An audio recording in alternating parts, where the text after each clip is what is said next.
विश्वविख्यात ज्ञान और मोक्ष के पवित्र नगरी गया जी के हम प्रणाम करही।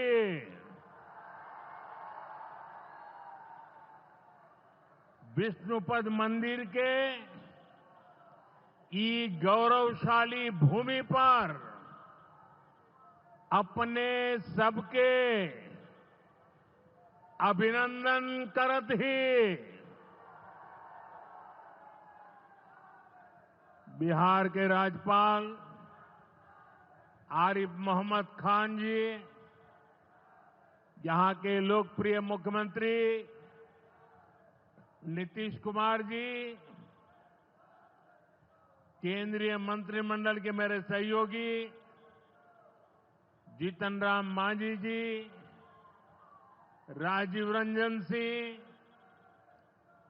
चिराग पासवान जी, रामनाथ ठाकुर जी, नित्यानंद राय जी, सतीश चंद्र दुबे जी, राजभूषण चौधरी जी, डिप्टी सीएम सम्राट चौधरी जी, विजय कुमार सिन्हा जी, बिहार सरकार के मंत्रीगण, संसद में मेरे साथी उपेंद्र कुशवाहा जी, अन्य सांसदगण और बिहार के मेरे प्यारे भाइयों और बहनों, गया जी की ये धरती अध्यात्म और शांति की धरती है। ये भगवान बुद्ध को बोध कराने वाली पावन भूमि है। गया जी की आध्यात्मिक और सांस्कृतिक विरासत बहुत प्राचीन है, बहुत समृद्ध है। यहां के लोगों की इच्छा थी कि इस नगरी को गया नहीं, गया जी कहा जाए। मैं इस निर्णय के लिए बिहार सरकार का अभिनंदन करता हूं। मुझे खुशी है कि गया जी के तेज विकास के लिए बिहार की डबल इंजन सरकार लगातार काम कर रही है। भाइयों बहनों, आज भी गया जी की पावन भूमि से एक ही दिन में 12,000 करोड़ रुपए की परियोजनाओं का लोकार्पण या शिलान्यास हुआ है। इनमें ऊर्जा, स्वास्थ्य और शहरी विकास के जुड़े कई बड़े प्रोजेक्ट्स हैं।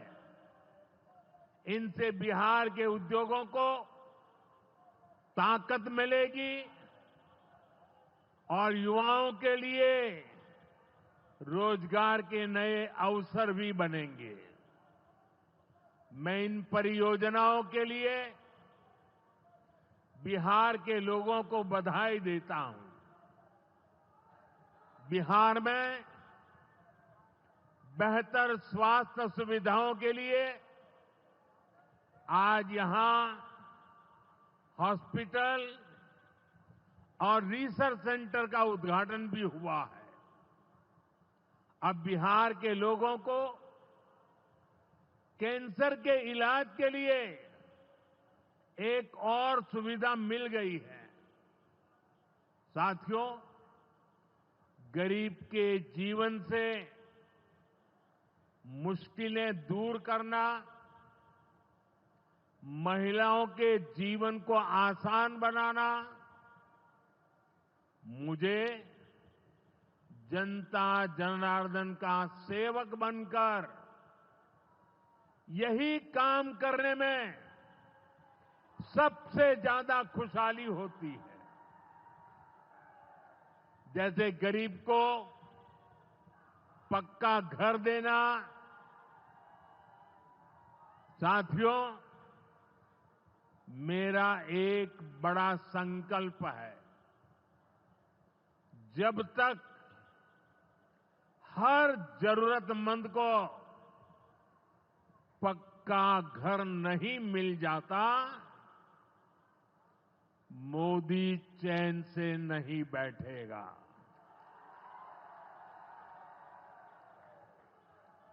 इसी सोच के साथ पिछले 11 साल में 4 करोड़ से अधिक गरीबों को पक्के घर बनाकर दे दिए गए। अकेले हमारे बिहार में 38 लाख से अधिक आवास बनाए गए। गया जिले में भी 2 लाख से अधिक परिवारों को अपना पक्का घर मिला है। और हमने सिर्फ घर यानी 4 दीवारें नहीं दी, बल्कि उन घरों के साथ गरीब को उसका स्वाभिमान दिया है। इन घरों में बिजली, पानी, शौचालय और गैस कनेक्शन की सुविधाएं दी हैं। यानी गरीब परिवारों की भी सुविधा, सुरक्षा और सम्मान से जीने की गारंटी मिली है। साथियों, आज इसी सिलसिले को आगे बढ़ाते हुए बिहार के मगध क्षेत्र के 16,000 से ज्यादा परिवारों को अपना पक्का घर दिया है।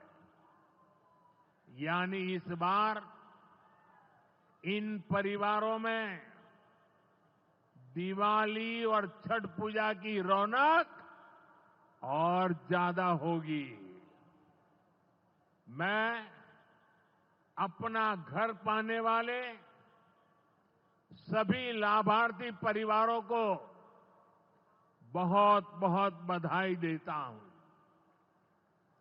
और जो लोग अब भी पीएम आवास योजना के लाभ से छूट गए हैं, मैं उन्हें विश्वास दिलाता हूं कि पीएम आवास का अभियान तब तक जारी रहेगा जब तक हर गरीब को अपना पक्का घर नहीं मिल जाता। साथियों, बिहार चंद्रगुप्त मौर्य और चाणक्य की धरती है। जब जब किसी दुश्मन ने भारत को चुनौती दी है, बिहार देश की ढाल बनकर खड़ा हुआ है। बिहार की धरती पर लिया हुआ और संकल्प, ये धरती की ताकत है। इस धरती पर लिया गया हर संकल्प कभी खाली नहीं जाता।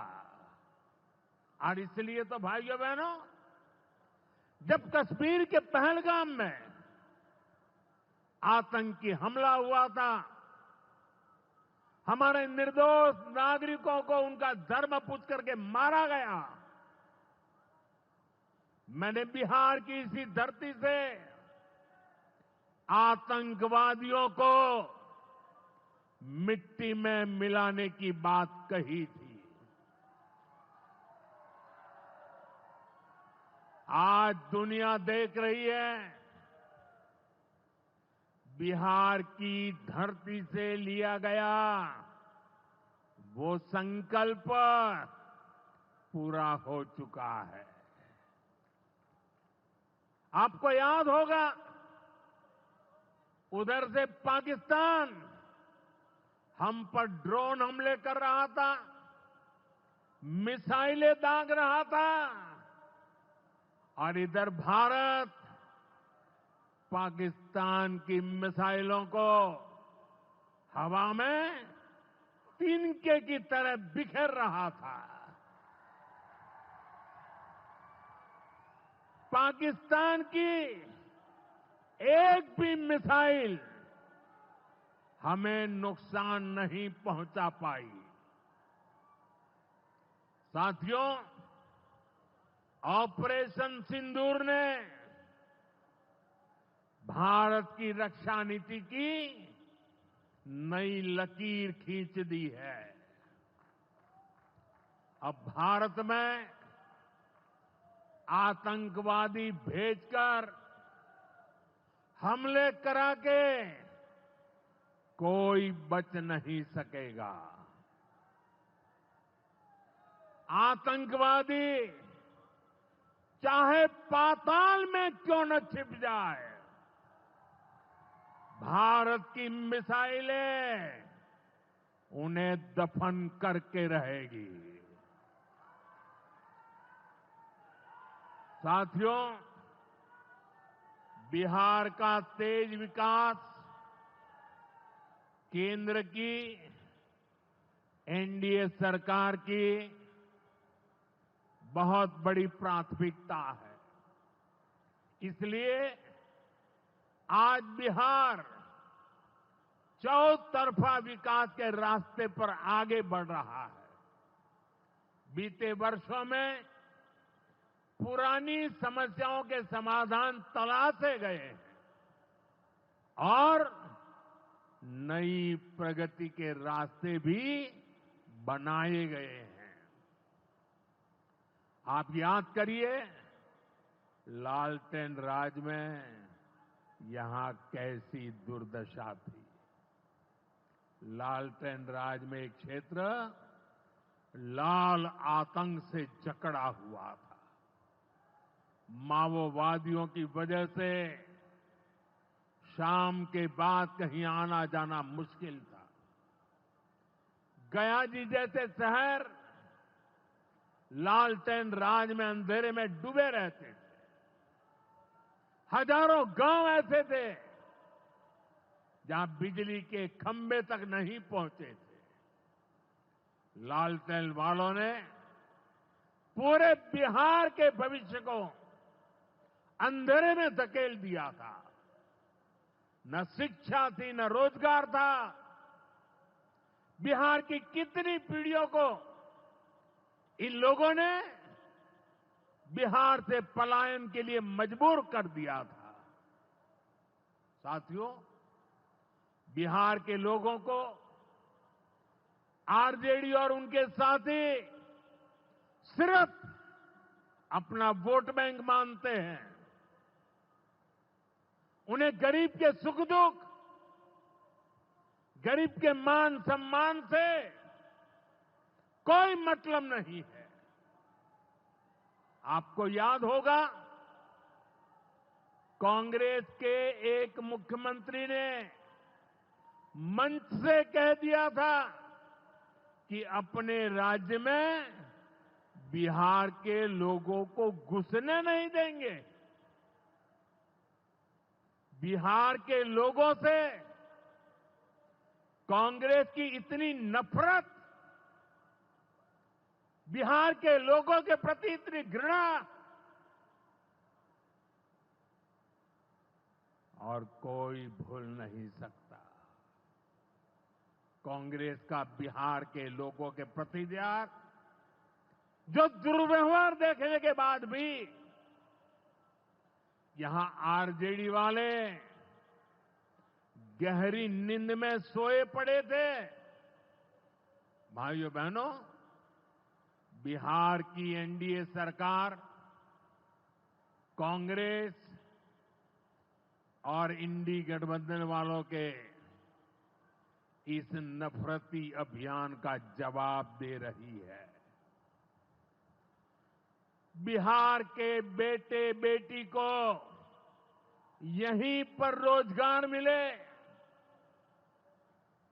सम्मान की जिंदगी मिले, मां बाप की वो देखभाल कर सके, इसी सोच के साथ हम काम कर रहे हैं। अब बिहार में बड़े बड़े प्रोजेक्ट बन रहे हैं। गया जी जिले के डोभी में बिहार का सबसे बड़ा इंडस्ट्रियल एरिया तैयार हो रहा है। गया जी में एक टेक्नोलॉजी सेंटर की स्थापना भी की जा रही है।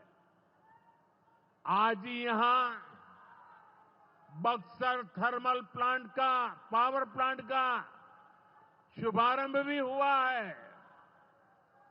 कुछ ही महीने पहले मैंने औरंगाबाद में भी Navinagar super thermal power project की आधारशिला रखी थी। भागलपुर के पीरपैंती में भी नया थर्मल पावर प्लांट बनेगा। इस पावर प्लांट से बिहार में बिजली की आपूर्ति बढ़ेगी। और आप सब जानते हैं, जब बिजली उत्पादन बढ़ता है तो क्या होता है? घरों में बिजली की सप्लाई बढ़ती है और उद्योगों को भी ज्यादा से ज्यादा बिजली मिलती है और इससे भी रोजगार के नए मौके बनते हैं। साथियों, बिहार के युवाओं को पक्की सरकारी नौकरी देने के लिए नीतीश जी ने बड़ा अभियान चलाया हुआ है। ये नीतीश जी हैं, तभी यहां शिक्षकों की भर्ती भी पूरी पारदर्शिता से हुई। साथियों, यहां के नौजवानों को ज्यादा से ज्यादा संख्या में बिहार में ही रोजगार मिले, उन्हें नौकरी के लिए पलायन न करना पड़े, इसमें केंद्र सरकार की एक नई योजना से भी बहुत बड़ी मदद मिलने वाली है। अभी पिछले सप्ताह इस 15 अगस्त से ही देश भर में प्रधानमंत्री विकसित भारत रोजगार योजना लागू हुई है।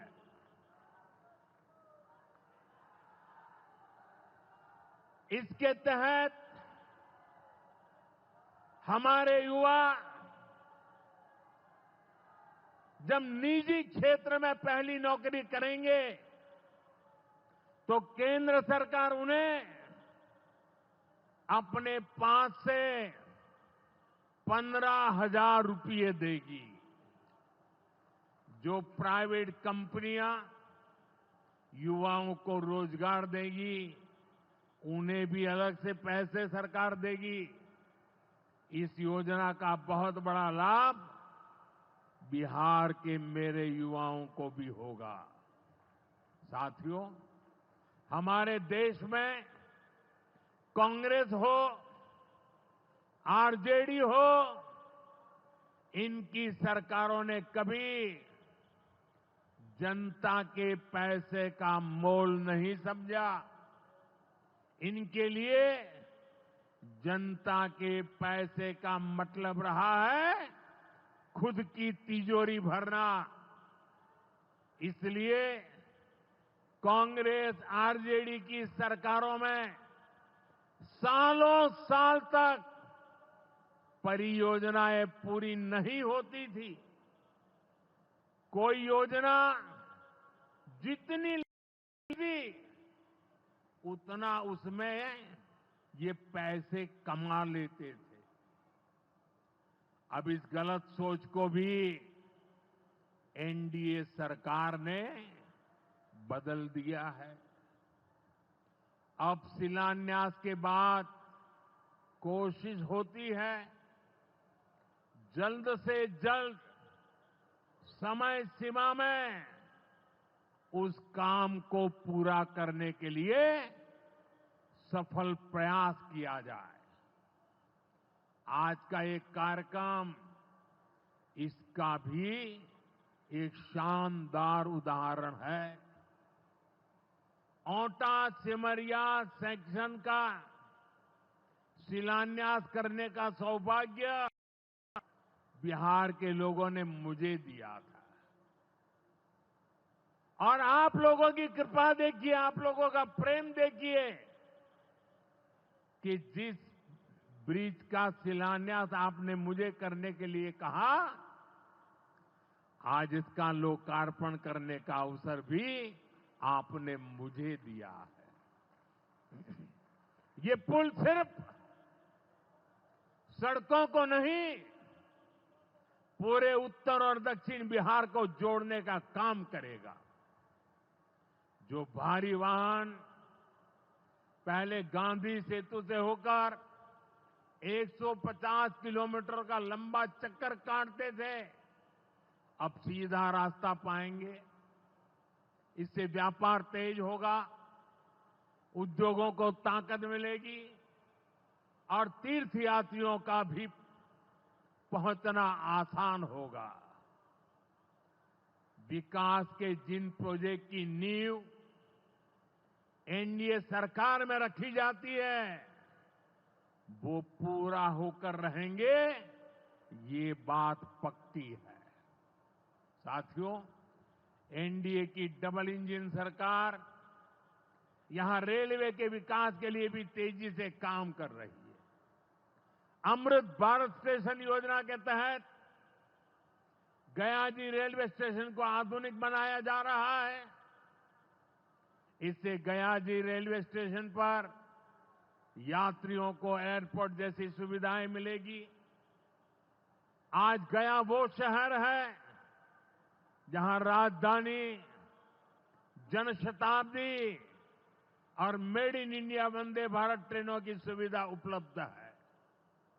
गया जी सासाराम, प्रयागराज, कानपुर होते हुए दिल्ली तक सीधा कनेक्शन बिहार के युवाओं को, यहां के किसानों को, यहां के व्यापारियों के लिए नई संभावनाएं बना रहा है।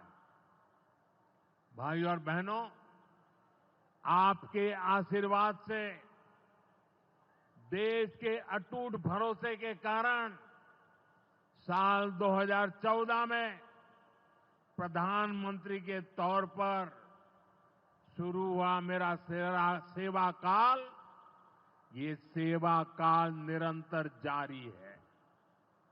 इतने वर्षों में हमारी सरकार पर भ्रष्टाचार का एक भी दाग नहीं लगा। जबकि आजादी के बाद कांग्रेस की सरकारें जो 60-65 साल तक सरकार में रही है, उनके भ्रष्टाचार की लंबी लिस्ट है। आरजेडी का भ्रष्टाचार तो बिहार का बच्चा बच्चा जानता है। मेरा साफ मानना है कि भ्रष्टाचार के विरुद्ध लड़ाई को अगर अंजाम तक पहुंचाना है तो कोई भी कार्रवाई के दायरे से बाहर नहीं होना चाहिए। आप सोचिए, आज कानून है कि अगर किसी छोटे सरकारी कर्मचारी को 50 घंटे तक हिरासत में रख दिया तो अपने आप वो सस्पेंड हो जाता है। ड्राइवर हो, छोटा क्लार्क हो, प्यून हो, उसकी जिंदगी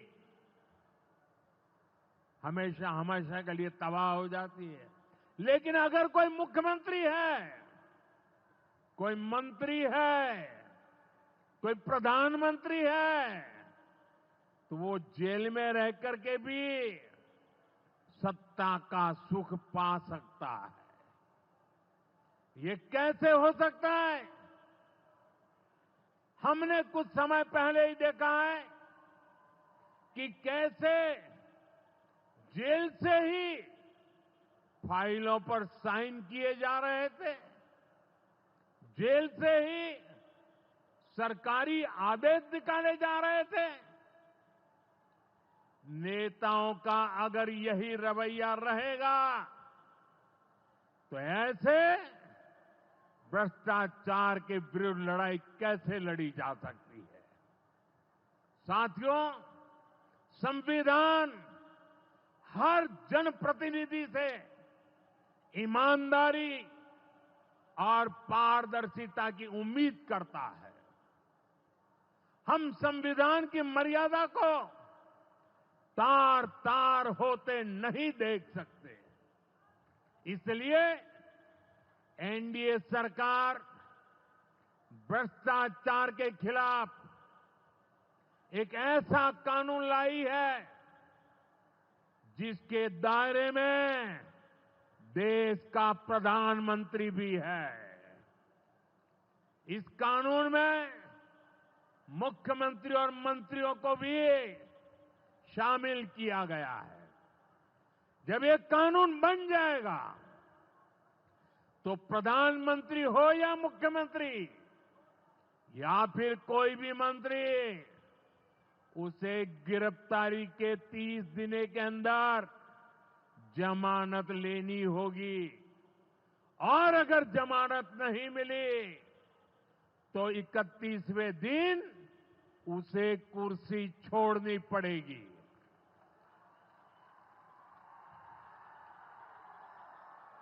आप कहिए भाइयों, जो जेल जाए उसने कुर्सी छोड़नी चाहिए कि नहीं छोड़नी चाहिए?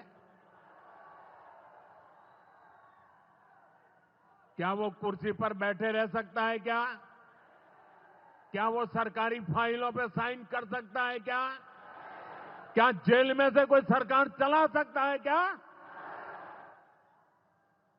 और इसलिए ऐसा सख्त कानून बनाने की तरफ हम आगे बढ़ रहे हैं। लेकिन साथियों, ये आरजेडी वाले, ये कांग्रेस वाले, ये लेफ्ट वाले इस कानून का विरोध कर रहे हैं। ये बहुत गुस्से में है और कौन नहीं जानता उनको किस बात का डर है। जिसने पाप किया होता है वो अपने पाप को दूसरों से छुपाता है, लेकिन खुद को भीतर से जानता है कि क्या खेल खेला है। इन सब का भी यही हिसाब है। ये आरजेडी और कांग्रेस वाले कोई बेल पर बाहर है, कोई रेल के खेल में अदालत के चक्कर लगा रहा है और जो जमानत पे बाहर घूम रहे हैं भी आज इस कानून का विरोध कर रहे हैं। इन्हें लगता है कि अगर जेल चले गए तो इनके सारे सपने चकनाचूर हो जाएंगे और इसलिए सुबह शाम ये लोग मोदी को भांति भांति की गाली दे रहे हैं और इतने बौखलाए हुए हैं कि इस जनहित के कानून का विरोध कर रहे हैं। हमारे राजेंद्र बाबू, बाबा साहब आंबेडकर ने कभी सोचा भी नहीं था, कभी कल्पना भी नहीं की होगी कि सत्ता के भूखे लोग भ्रष्टाचार करेंगे और जेल जाने पर भी कुर्सी से चिपके रहेंगे। लेकिन अब भ्रष्टाचारी जेल भी जाएगा और उसकी कुर्सी भी जाएगी। भारत को भ्रष्टाचार से मुक्त होने का संकल्प देश के कोटि कोटि लोगों का है। ये संकल्प सिद्ध होकर रहेगा। साथियों, मैंने लाल किले से एक और खतरे की बात की है और ये खतरा बिहार पर भी है। देश में घुसपैठियों की बढ़ती संख्या चिंता का विषय है। बिहार के सीमावर्ती जिलों में तेजी से डेमोग्राफी बदल रही है। इसलिए एनडीए सरकार ने तय किया है कि देश का भविष्य घुसपैठियों को नहीं तय करने देंगे। घुसपैठियों को बिहार के युवाओं के रोजगार नहीं छीनने देंगे। जिन सुविधाओं पर भारतीय लोगों का अधिकार है, उस पर घुसपैठियों को डाका नहीं डालने देंगे। इस खतरे से निपटने के लिए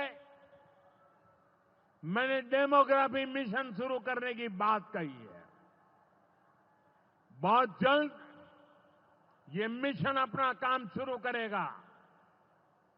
हम हर घुसपैठियों को देश से बाहर करके ही रहेंगे।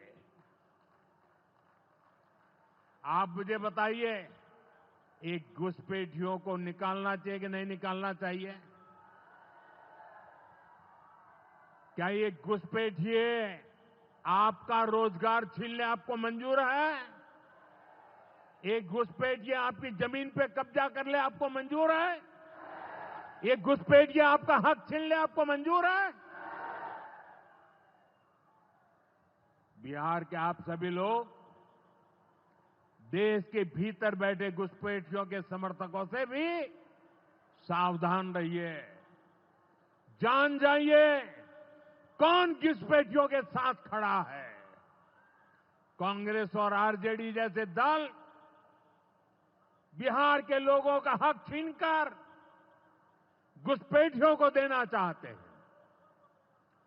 तुष्टीकरण के लिए, वोट बैंक को बढ़ाने के लिए कांग्रेस आरजेडी वाले कुछ भी कर सकते हैं, कितने ही नीचे जा सकते हैं।